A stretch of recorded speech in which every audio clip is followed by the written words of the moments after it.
Welcome to Knicksfandom. This is an independent New York Knicks fan-based podcast, which was created by fans for fans. The show is hosted by Blackwell, Danny, and Flau. They'll discuss the issues surrounding the Knicks, the NBA, and various other sports-related topics. Join us. It's going to be a heck of a ride. You know we bout it. And trust me, listeners, as the show goes on, you will know the significance of those lyrics and how they pertain to today's show's topic. This is episode 24 of our podcast known as Knicksfandom. As always, I'm your host, L.A. Blackwell. It's great to be back, as usual. I'm joined by my co-host, Flo. What's going on, Flo? L.A., I'm great today. How you doing today? I'm good. It's been a little while, listeners. We know. Sorry about that. We had a little hiatus. We were also joined by other co-host, Danny D. How you doing, Danny D? LA, what it do? What's going on, man? What's going on? All right. We good, man. And what's some of the show topics today, fellas? We're going to discuss the ongoing controversy surrounding LaVar Ball and the Big Baller brand as it pertains to his son Lonzo Ball and signature ZO2 primes. We're also going to talk about the NBA playoffs, do a full recap, and just some of the topics surrounding the Knicks, what's going on with them. So a lot of things going on draft-wise. They just had the recent lottery, and we know about them getting a pick overall. So we got some things to talk about that, NBA overall, and just in general. But first off, we're going to talk about LaVar Ball, fellas, and the Big Baller brand. A lot of things going to be going on with that. First show back, so we're going to do a little quick recap for the guys and listeners out there that might not have heard about it.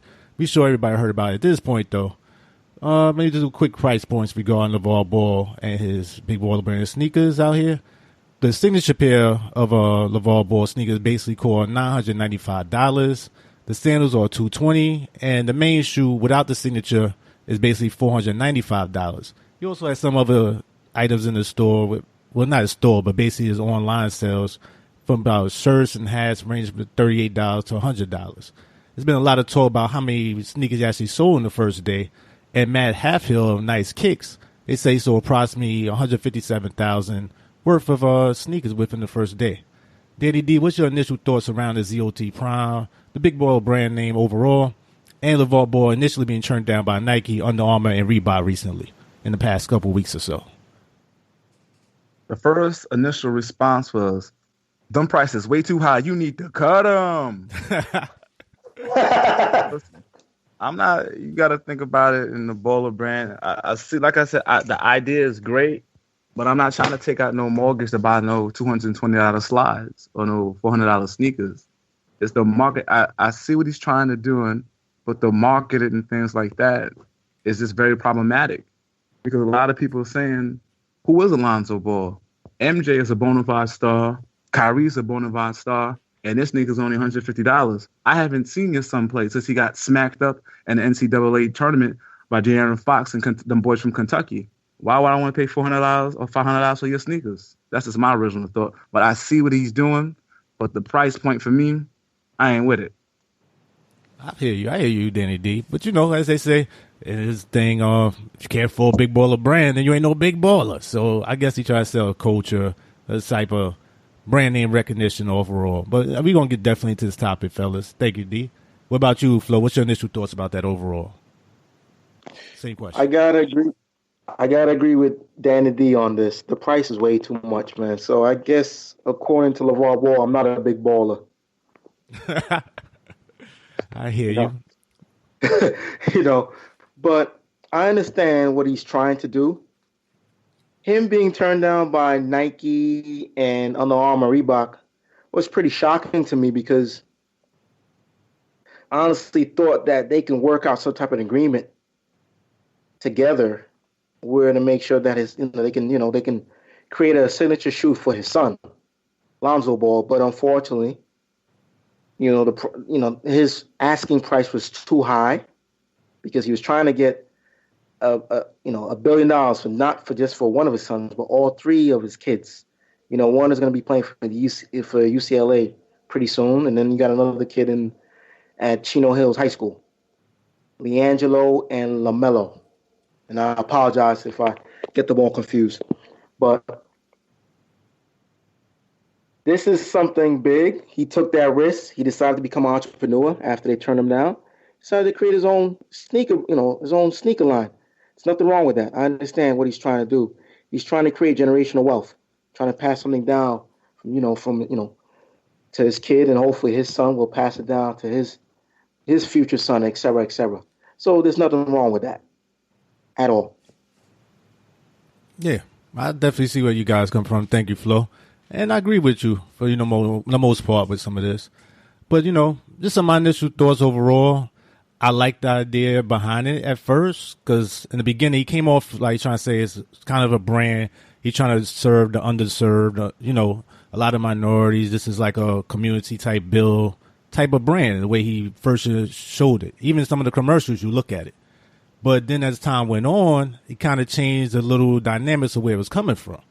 But I just want to say one thing overall.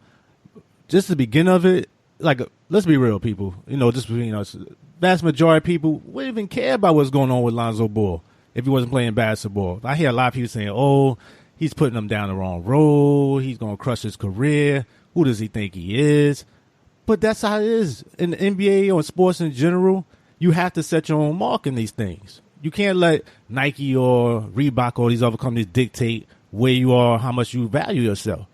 I mean, anytime you're trying to do a new brand, even if he wasn't trying to do his own full brand, that's how I think he messed up a little bit. It's just trying to do this from the beginning without any manufacturing, any distribution, and you don't have anybody backing him money-wise.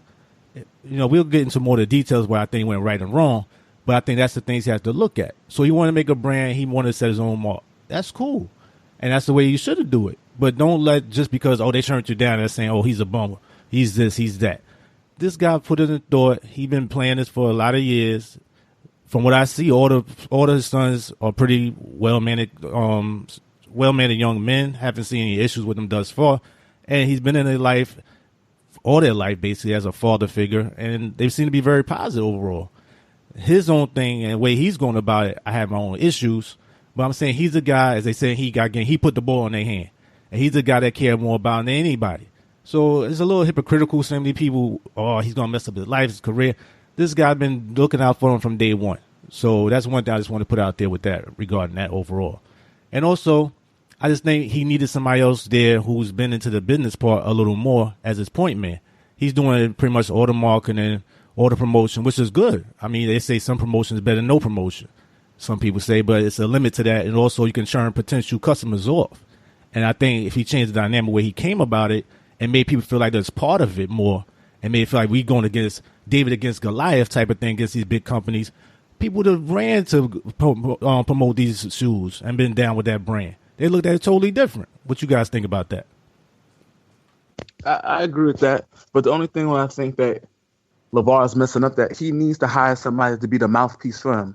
Because what he's doing when you're talking things like that is, look at him. Look what he's trying to do. He's bad.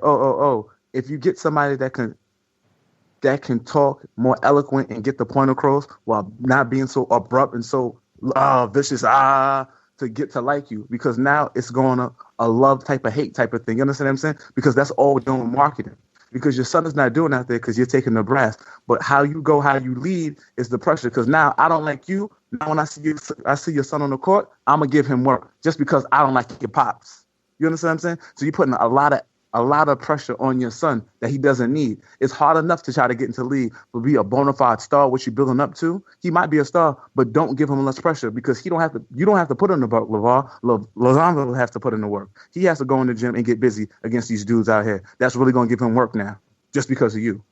And now when you're the mouthpiece and stuff like that, just ease off a little bit. If he had an agent and stuff like that can do the talking, like you said, to ease off, to know the marketing prices, to go and network and go through the polices, it might be a lot easier for the big baller brand.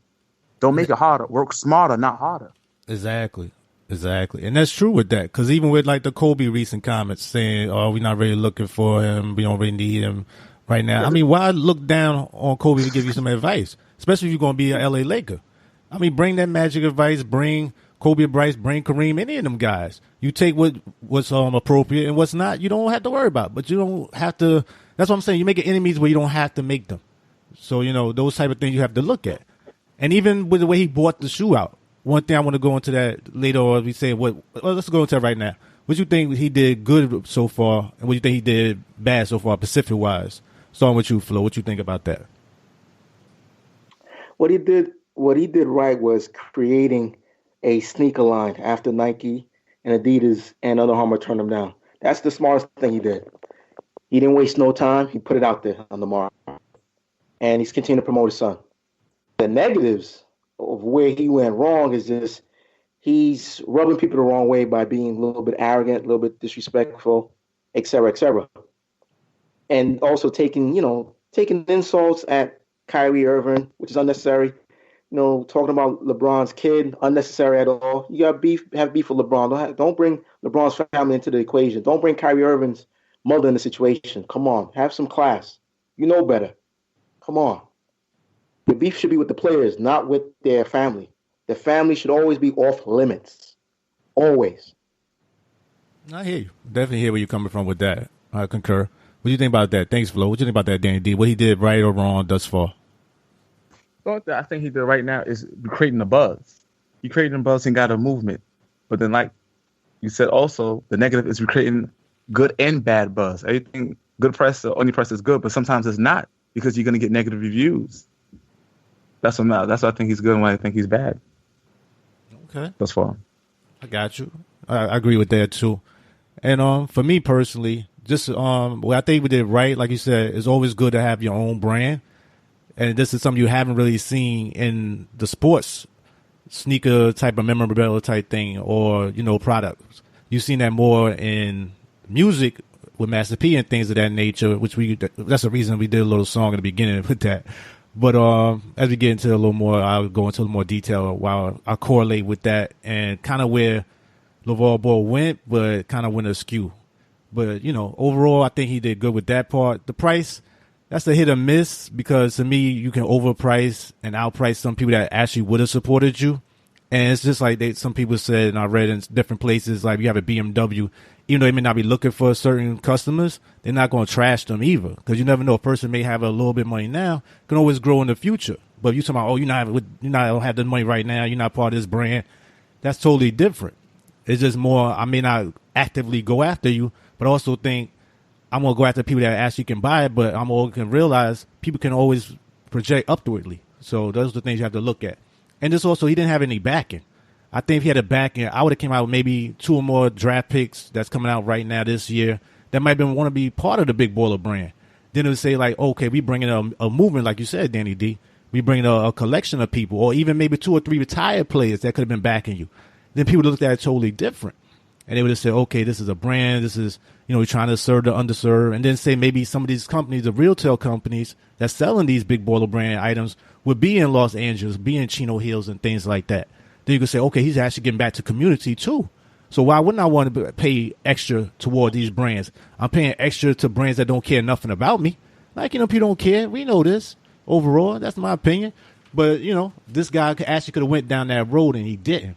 And that also would have helped you with the price break in the beginning. Because like I said, you don't have any manufacturing. You don't have no distribution. None of that at this time. So you have no choice but to pay a higher level because that's all he has. He doesn't have any of that. And I think he thought really short term with those type of things overall.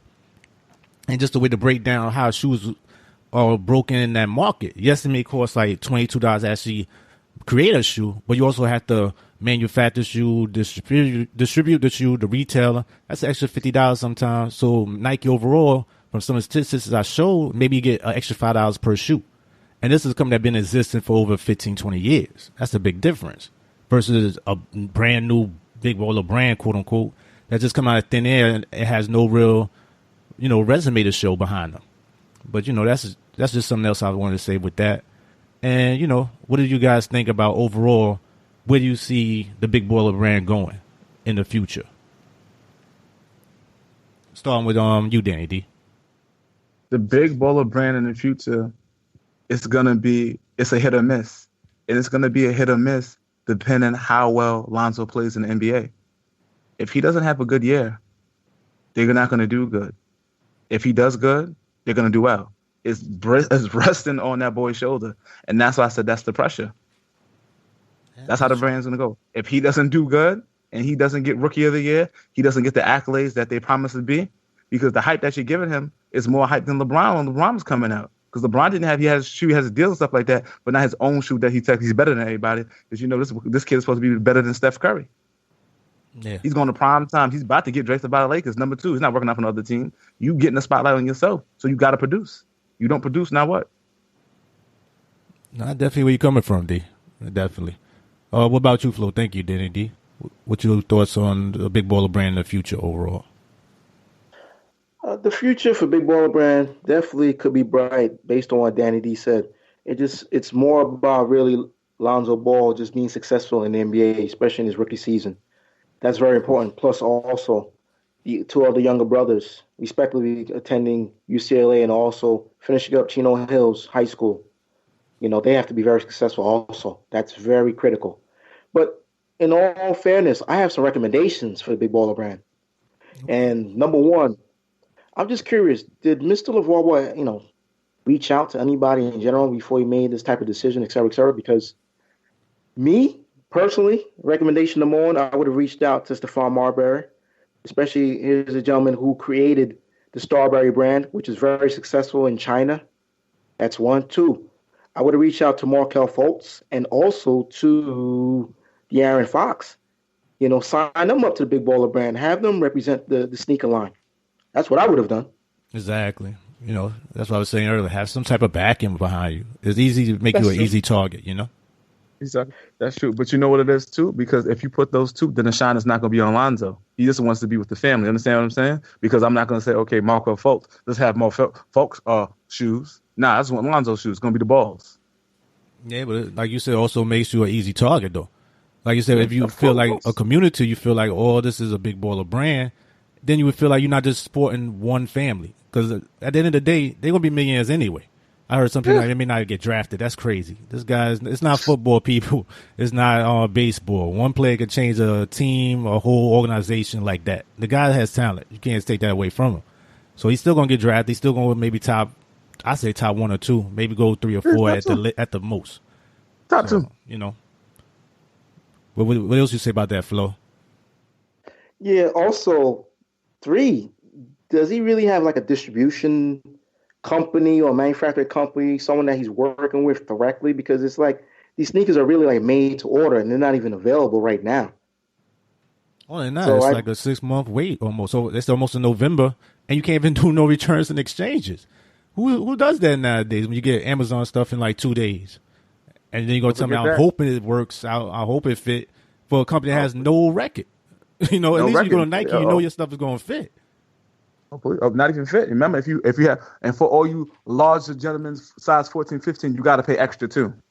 That's not the original price. You got to pay extra $200 on top of the $9.95 or the $4.95. The $4.95, both of them. Wow. Because they're larger too, because the material. See? Extra material to make larger sneakers. It's basically doing GoFundMe at this point, man. That's what it turned into. Kickstarter, basically, type of thing. Because you're basically donating, hoping this thing gonna grow. Yeah, go ahead, Flo. No, Elliot, I was gonna say I want to add on to what D said. D is 100% correct. And one of the big purchasers of the Zoe, with the sneaker line Zoe 2 Prime is actually New Orleans Pelicans shooting guard Jordan Crawford, who actually bought a pair, and they didn't have his size, so they had to buy a bigger size. So he paid $695, and he sent out a tweet stating, "I'm down with Big Baller Brand." Another celebrity who I want to give him a much shout out is rapper The Game, who actually bought a pair for his son and a couple of his friends. And the one reason I want to give a shout out to The Game is because he even stated after he bought a couple of pairs, he stated that for any parents that can't afford a pair, he told them reach out to him, whether Instagram, Twitter, et cetera, reach out to them, and he'll buy them a pair. He has no problem buying them a pair whatsoever. So much love and shout out to The Game. Appreciate that. They say any particular reason why he's want to support that brand so much, just the idea of the father supporting his son, which I'm totally for. I mean, I'd rather see more of that. The reason why he wants to support the Big Baller Brand, number one, is it's in this, California. That's one. Two, it's just more of just a entrepreneur just starting out. You want to give him a chance to grow. Also, again, he feels like this is more of a community thing. He feels like this is very, very big for the community to see someone within the area, to see if they can rise up or come out of that area and be successful. I hear that, but I think that's where you really need to push that message more, rather than the big baller if you can't afford it type of thing. Don't push that. It's not worth doing that. The price is going to tell you right away if you can afford it or not with certain people. So, the narrative has to change somewhat to me. But just one other thing I want to add towards that and showing that where this could have went, and one thing I think you really need to push. I just want to put these numbers out there real quick, fellas. And I'd rather he went like a 80-20 type of thing like they do in, the record type of thing, or a 60-40 type of deal, which is why I would have really pushed. And that's why I was saying the Master P type of thing he could have did. Just because, just look at three things I want to look at. One thing I saw, like the most, I should say the profitable or the major contracts sneaker-wise for the NBA players right now. If you look at it, LeBron James basically makes $20 million a year from Nike, not including incentives and things of that nature, And also you have Steph Curry. A lot of stuff is undisclosed, but he's selling, before he got with them, they was only selling $30 million worth of product. But after Steph Curry, as ugly as they may be to some people, and found the MVP champion season, sales jumped up to 754% last season, pushing Under Armour into second place in the shoe market behind only Nike. So that's something to be said right there when you look at that. This is one dude who actually made a big difference with their overall profits and the things of that nature, Steph Curry, in 2016, it was a 50% growth overall, according to Seth McNew, in total businesses as reported by him. So just showing you one player can make a big difference overall in this type of products. And Michael Jordan, the GOAT to many people, makes $90 million to $100 million per year on the Jordan brand. But he's been doing this for 15 years or so. So we all know he has a built-in brand. You know what you get, you know what he reflects, which is the difference between Lonzo Ball. And that's what a lot of people feel like you can't put them in the same stratosphere, basically, which I understand. But he only makes $90 to $100 million annually. So just think about that, To Nike, he brings in $2.5 billion per year, but he only makes $90 to $100 million annually. I'm saying that again. So think about how much money he's giving away to Nike. So imagine if Jordan had did the same type of thing already on his level and just had a manufacturer, how much money he would bring. So that's the thing I think you have to look long term. I think that's the thing LaVar Ball was smart about. Because even the greatest player considered by many is basically being shortchanged when you look at it from that thing. But, if you don't want the responsibility of doing all these type of things, I understand. But you're also giving away a lot of your freedom, a lot of the extra money. But also, Jordan also has other players under him with like Melo and those other type of players. But then there's one contract I really want to look at real quick, and that's a Kevin Durant contract, basically. Kevin Durant basically makes over, last check was like $30 million a year, I believe, to almost $300 million for a 10-year deal. And overall, that sounds great. You're like, oh, he's making $300 million for a 10-year deal. But then let's really break that down real quick, you know what I'm saying? And overall, in a 10-year deal, in 2015, when the contract was signed in 2014, Nike made $175 million. That's in that 1 year. So let's be a low estimate. Let's say he made $62.5 million in 2016, another $62.5 this year. So basically, you got 7 more years under that contract, which is totally free and pure profit for Nike, if it considered like it's still going the way it is now. So 7 years, basically, you're not really seeing anything else in that contract. Who's really winning with that? So I think that's something you really have to look at. You're giving away all this money and basically giving it to you up front. But giving you one of them long-term contracts, there's really no incentive to really give you anything extra depending on what they do up front. It's like they're giving you a big bonus up front type thing, knowing they're going to recoup, but they get 7 more years of profit from you. So just think about that's how it's normally broken down in these type of contracts. So that's the way I look at it with that. Anything else you want to talk about regarding the Big Baller brand? I know it's a more recent thing that happened with Colin Cowherd, and I believe that was the Fox Sports radio show that heard with Colin Cowherd, and they got into somewhat of an argument over the show with Christine Leahy, as I stated, between LaVar Ball, and it went back and forth, a little testy after a while. He basically called her a hater. He was going against women brand so much. I'm not really quoting. This is just me, paraphrasing at this time. So it went back and forth. And he was saying really wasn't trying to support the women. It's kind of disrespectful. That's what he should try to say. So, what y'all guys think about that overall? So with you, Flo. In regards to Lonzo with LaVar Ball, again, and I said this earlier before, Stay away from mentioning, players' family. Don't do that. Also, do a little bit of your research. I mean, did you even take a look and find out that Kyrie Irving's mom died when Kyrie Irving was at least age 4 or 5? Do a little bit of Yeah, I believe it's research. 4. Thank you for correcting me. But do a little bit of research, man. Come on. That's awful. Awful job. In regards to Christy Leahy, I'm gonna be honest with you. When the statement he made was stay in your lane, I understood what he was trying to say. And the point that he was trying to make is Mr. Colin Cowherd don't even have any respect for Christine Leahy. Think about it for a moment, guys. Look where she's positioned in the show. She's not even sitting next to Colin Cowherd. She's sitting all the way in the back. So if your own co-hosts have no respect for you, why would a guest on the show have some respect for you? Come on. That's a good point. You know. Also, another reason why that LaVar Ball attacked Christine Leahy is because she was one of the first big haters when he came out with with the sneaker, with his own sneaker for his son. She was the first person to criticize her. Oh, you should have signed a deal with Nike or Adidas or Under Armour. The money was there. You turned it down, blah, blah, blah, this and that. Like you said earlier before, you can care less about Lonzo Ball if it wasn't for his father, LaVar Ball. He's the one who put the ball in his kid's hand. He was the one that was working on his son's game. He was the one that was coaching him at a young age. So all of a sudden now you're going to tell him how to accept a sneaker deal, how to raise his son? Nah, you don't do that. Don't do that at all. That's why he said stay in your lane. That's the reason why he made that statement. Yeah. And call him a bad parent and father. I see nothing that supports that at this time. The guy's done well. He went to a big time school. He's might be the first, second round pick in the NBA. So I wish some people do as bad as he's doing right now. Be a lot less stress out there. What do you think about it? Anything else you want to add with that, Flo? I just want to correct you, LA. I think you meant to say he's projected to be the second pick overall, not second round. Second pick overall. Yeah, thank you for that.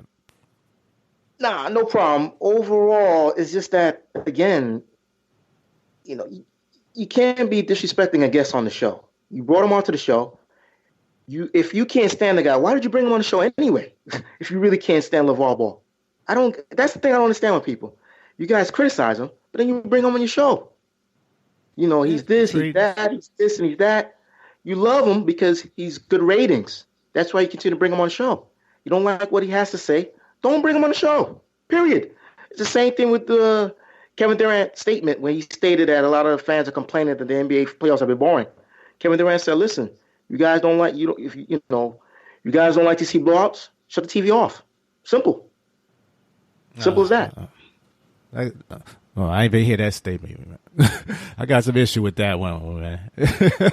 I got some issue with that. But, it's hard to do when you have the Justice League on the same team. I bet it is. Avengers Assemble. Yeah. That's crazy. Yeah, we going to definitely get to that next, fellas.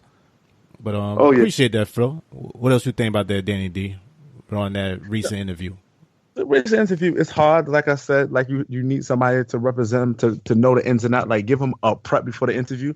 Because basically, if you look at the interview, LA and Flo, that interview was a setup interview. Like, it's against women, so it's like a lose-lose situation, trying to defend his character and say he doesn't like women and he's not against women. And he's not going to win that battle. Yeah, I hear you. I definitely hear where you're coming from, D. What do you think about that, Flo? Anything you want to add?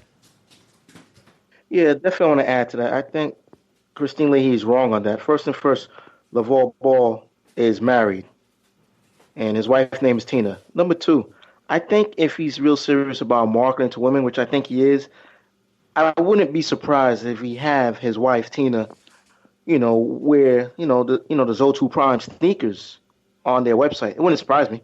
I was looking online. She has T-shirts, representing the Big Baller brand. So definitely, I think that Miss Christine Leahy is incorrect on that. I think Tina is probably the number one female, number one spokeswoman, for the Big Baller brand company. So, Miss Christine Leahy is incorrect on that statement. Yeah, I hear where you come from, Flo. And lastly, regarding the situation that Danny D spoke about regarding LaVar Ball and the Christine Leahy interview from the Fox Sports Radio, the Her Show with Colin Cowherd, that's just her perspective, She's saying, and I believe that she wouldn't want to wear a shirt with the word Big Ball on it. She also said, I think in order to have a successful company, you're going to have women who like your brand. And Ball replied, oh, yeah, if you have a women's company, but anyways, we're talking about Big Baller brand. And that's just a difference of opinion with certain things, Just because that may not what she want to wear or what she really wants to support doesn't mean that what other women want to support. So that's a thing LaVar Ball has to look out for. But there's an underscore of a racial connotation that came into that interview, which LaVar Ball really didn't even bring up. It was more just an underscore what was said during the interview. But at the end of the day, we'll see where that Ball brand goes. But this is another reason why I say LaVar Ball also needs a point man. And he has to really watch what he say with certain things and certain platforms that he's going on and see whether it's a positive thing or whether it's a negative thing, especially in his undertone and the current climate with certain things, economically, racially as well, and socially overall. Okay, that's cool. And just going to our next situation, I want to talk about, the playoffs. We haven't really got into that, the NBA playoffs. To me, it's been up and down, but more down than up. And this is what we said about before the podcast even started.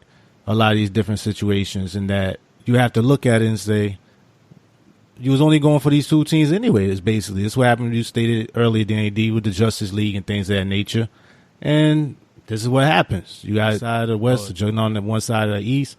And also had a lot of injuries that we didn't anticipate. And that definitely took a toll on the series thus far.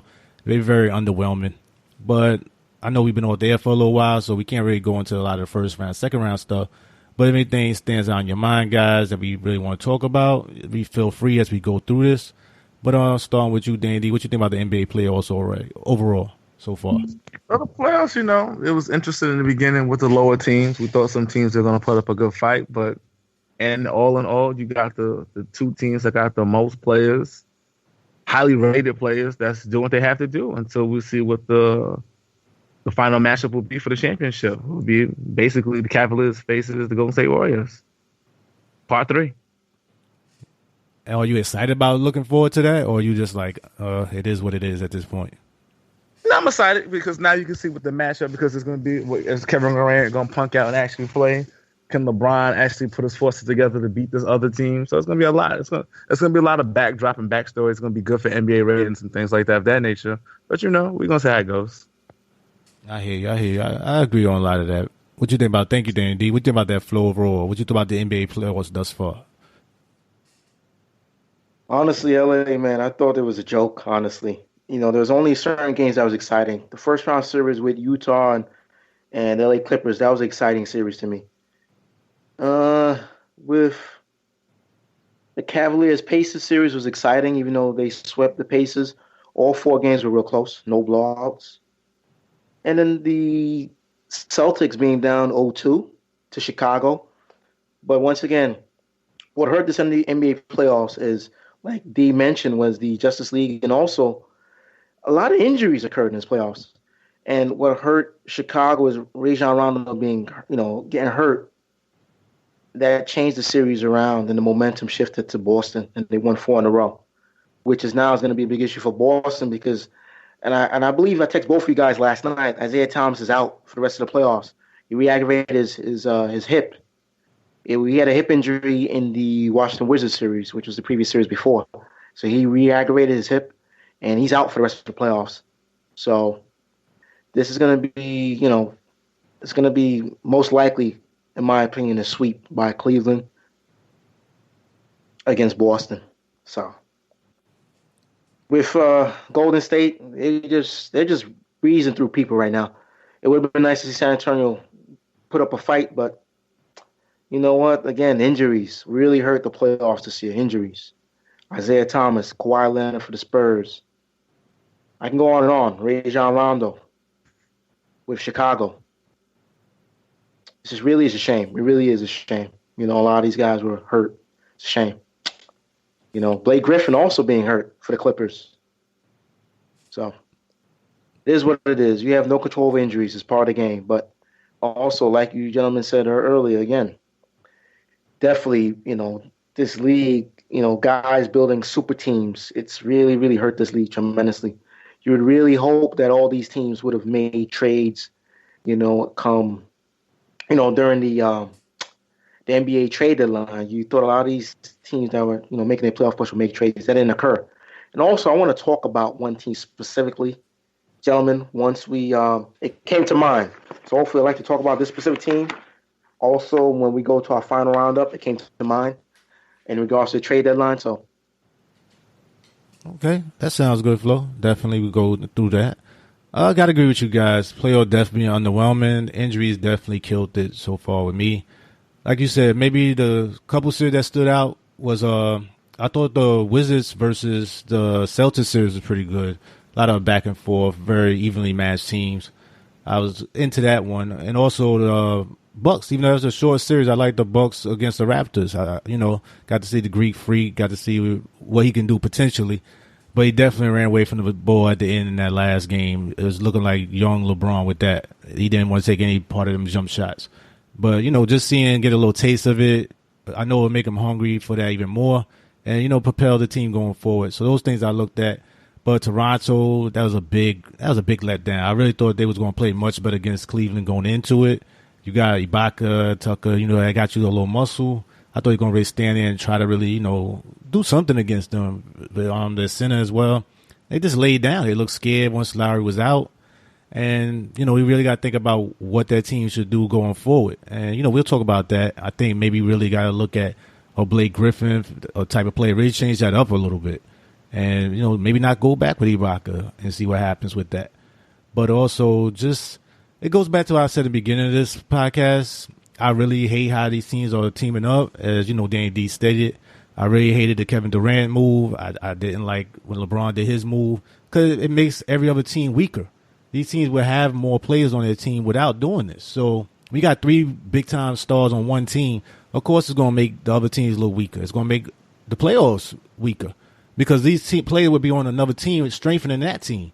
But when you got these teams don't have those type of players, and I stated before, one player changes the whole dynamics of a team and organization, it changes the whole thing. So you basically waited all this time to see the same two teams that played the previous 2 years. I mean, if you're a Cleveland fan or you're a Golden State fan, you're loving it.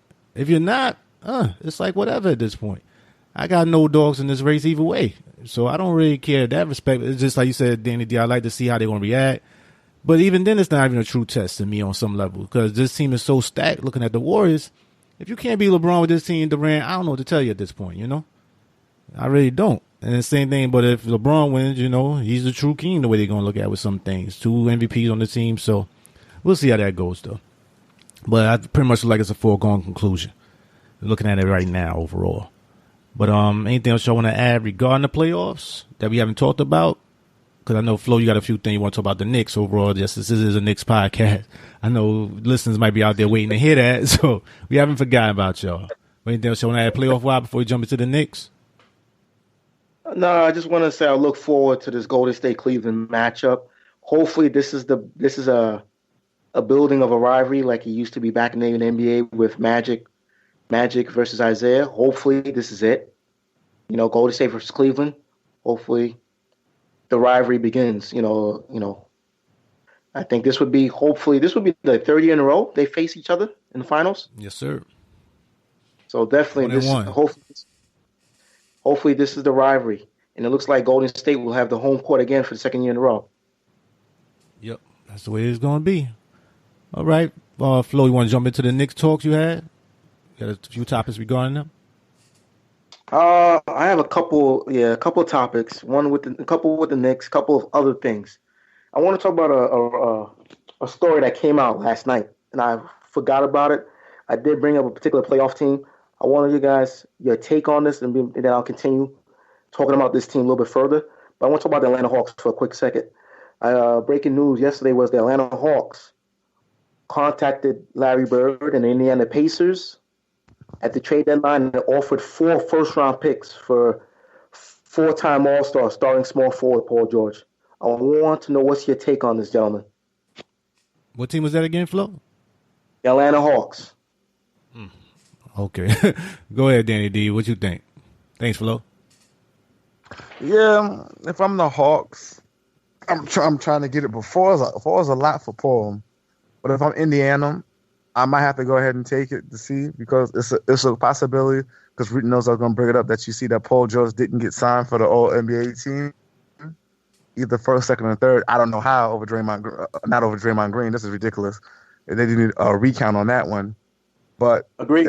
if Paul George leaves or ends up going somewhere, he might go somewhere for nothing. But he still has another year, and he still has another year left. He can try one more time, but chances are he might not. So if y'all don't want him to walk away and sign with another team, if I'm Indiana, I might do it, or probably give me like 3 first-round picks. First-round pick, you don't know if they're going to be the first round, right? But you don't know what order they're going to pick in in the next couple of years, right? You don't know if they're going to be like what number they are, right? No, not really. So if I'll probably go 3, and you have to give me a bona fide player so I can get somebody in return that can be an impact player. But if I'm Indiana, I might want to do it. And I'm not trying to let Paul George walk away with nothing. Man, that's me.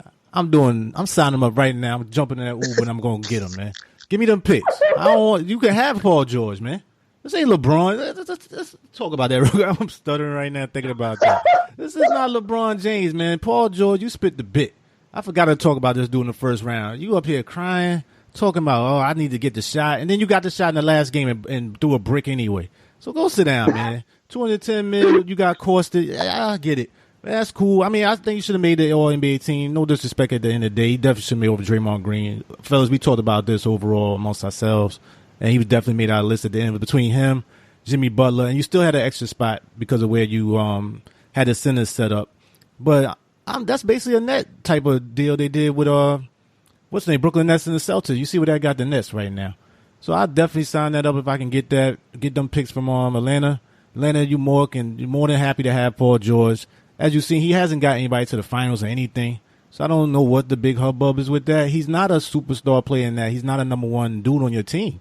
That's what you're starting to see with these guys. A lot of these players are not number one. You got maybe 5 or 6 guys you can build around and say, that's your true franchise player. It's going to get you to the next level. Your Kawhis, your LeBrons, those type of players.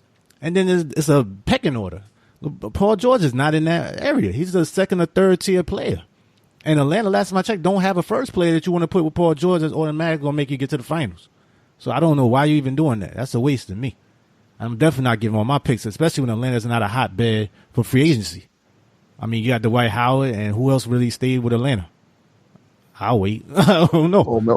Paul Millsap? Okay. Paul Millsap? That's not saying much. So to me, I'm like, nah, I'm definitely not doing that deal if I'm Atlanta. Indiana, sign me up quick.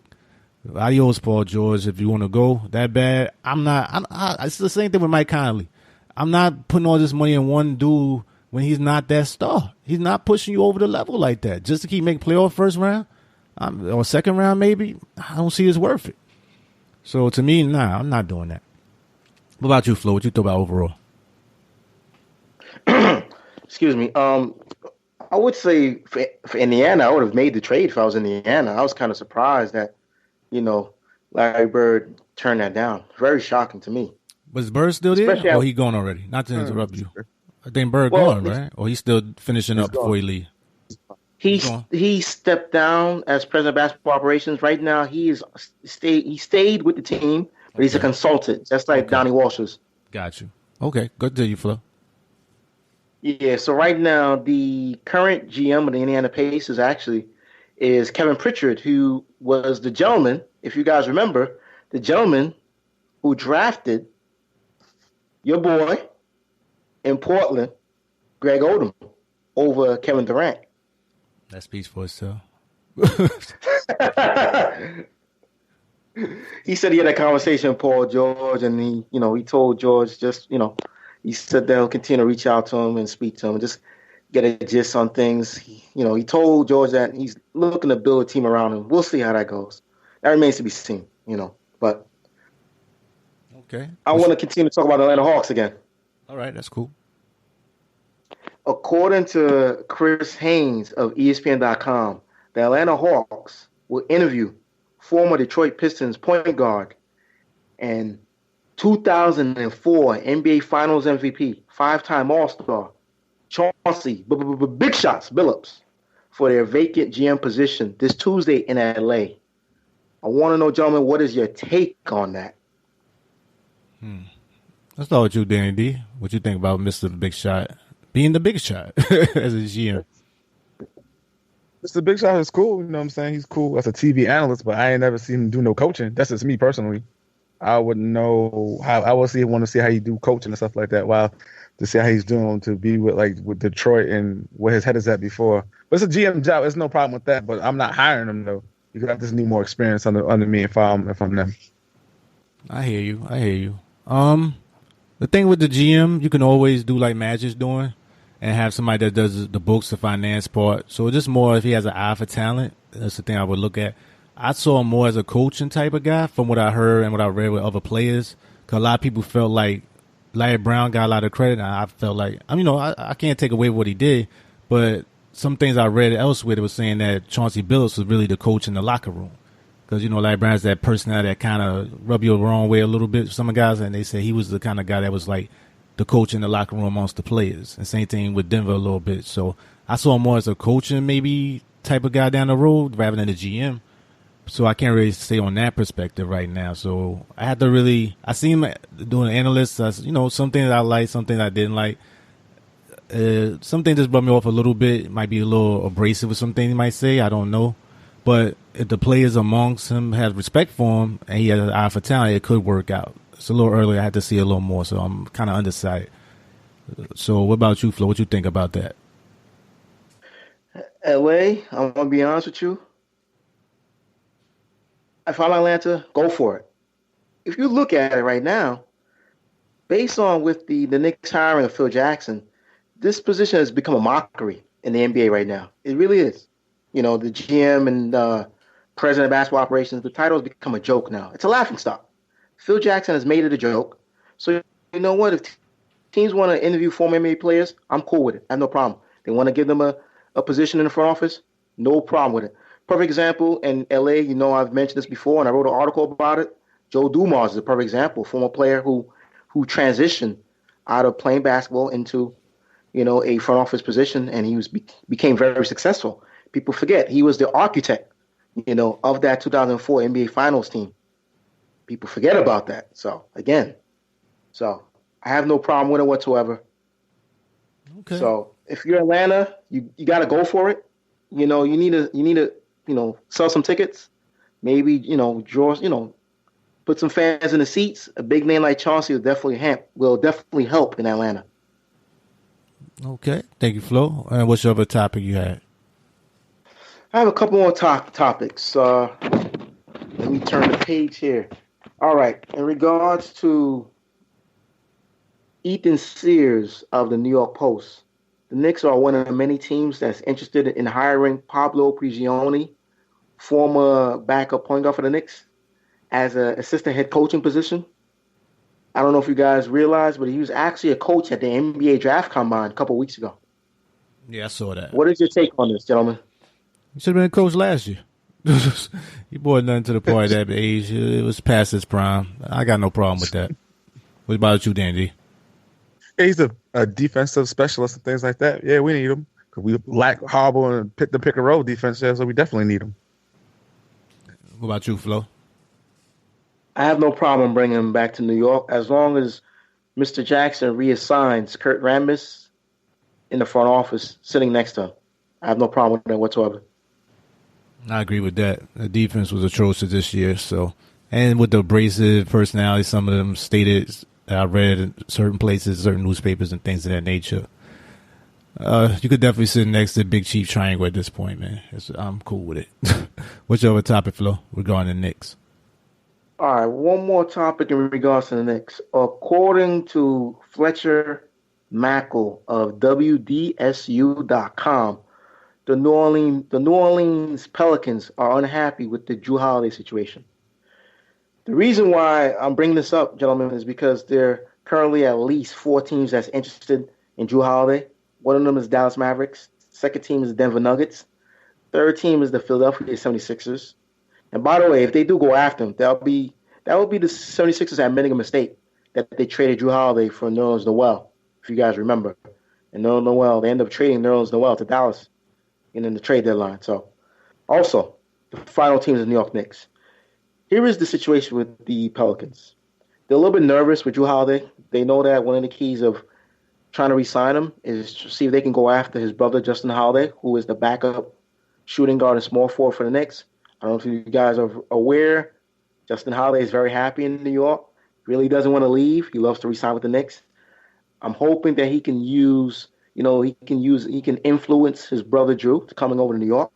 But the money out there on the table that Jrue Holiday is that. Let me correct that. The money that's going to be offered to Jrue Holiday from the New Orleans Pelicans is probably going to be a 5-year deal worth $110 million. According to many people that know Jrue Holiday very well, they kind of feel that he's going to walk. They don't think he's going to stay in New Orleans. They kind of feel like he wants a fresh start, number one. Number two, they stating that Jrue Holiday is a little bit concerned that if he re-signs with the Pelicans and they don't make the playoffs next year, he feels that Boogie Cousins is going to walk. So he would rather leave the Pelicans and go somewhere else. So I want to know, gentlemen, what is your take in regards to this Jrue Holiday situation and the Pelicans and with the Knicks? Okay, thank you, Phil. We talk about Jrue Holiday a lot, guys, back and forth. Some days we think it was a good thing to pursue. Some days we thought it wasn't. And a lot depending on where the Knicks pick, I think, right now. But I start with you, Dan D, and I'll tell you my thoughts regarding it. What about D? What you think about that Jrue Holiday? Thank you, Phil. Yeah, it's according to who the Knicks pick up and things like that for us. And for Jrue Holiday, he has to look at what's best for his interests. Because that's another thing. I'm not, with the Pelicans not making the playoffs and things like that, I wouldn't sign a 5-year deal. Unless it's what's his incentive. Does he want to take, it's the age-old question. Do you want to win or do you want the money? Because if I'm looking for a contender, I'm not going to Philadelphia and I'm not coming to the Knicks. That's me personally if I'm Jrue Holiday. And I'm not going back to the Pelicans. I'm going to a winning contender team, or I'm going to sit back and go take the 110 who's going to offer me the most money. But what about the incentive of playing with your brother? That was the thing they talked about as well. Little brother, yeah, I love my brother. I can see you at Thanksgiving, man. I hear you. But do you think he's worth $22 million a year? That's basically what it would break down to. It might be if you give Mike Conley 153. I'm cool with it to a certain extent. I'm just worried about the injury thing. That's the thing I'm worried about with him. But also, like you said, it depends on the draft and where it falls and who falls in your lap. I know a lot of people keep saying we need a point guard, which is true. And I don't think Derrick Rose is that guy, as we talked about in our previous podcast at the point. I'm not trying to re-sign him. But the thing is, you can either get a younger, cheaper point guard you can build around, like Dennis Smith. Maybe he might drop. I don't know how y'all guys feel about him. You also have a couple other guys in there right now. But the thing is, you also can use that spot and get a guy like Jonathan Isaac, who I really like, if he happens to drop, and then sign Jrue Holiday and, Justin Holiday and go from there. So I think the draft really going to depend on where you go with the Holiday right now situation. What would you think about that, Flo? LA, like you know that I'm a big fan of Jrue Holiday. I would love to go after him. If the money's right, definitely I'll go after him. But again, it all depends what Phil is thinking about, during the draft. Who he wants to draft. LA, we mentioned this before. The Knicks need to get a new starting backcourt. A new shooting guard, a new point guard, and also they're going to probably need a big man, probably a power forward, as opposed to center. You can slide Porzingis to the 5. Especially now with Joakim Noah is going to be, he's going to be suspended for the first 15 games of the season. So you might as well start Porzingis at the 5, and then see if you can draft a power forward, hopefully in the second round. But yeah, I'm a big fan of Jrue Holiday. I'd love to go after him. It all depends about the money and again what Phil's looking for.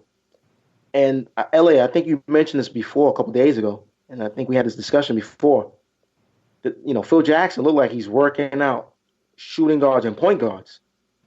Yeah. So maybe that's what he's looking. That's what he's looking for at this point. Who knows? I wish we knew what was Phil's plan. That's what's bothering us.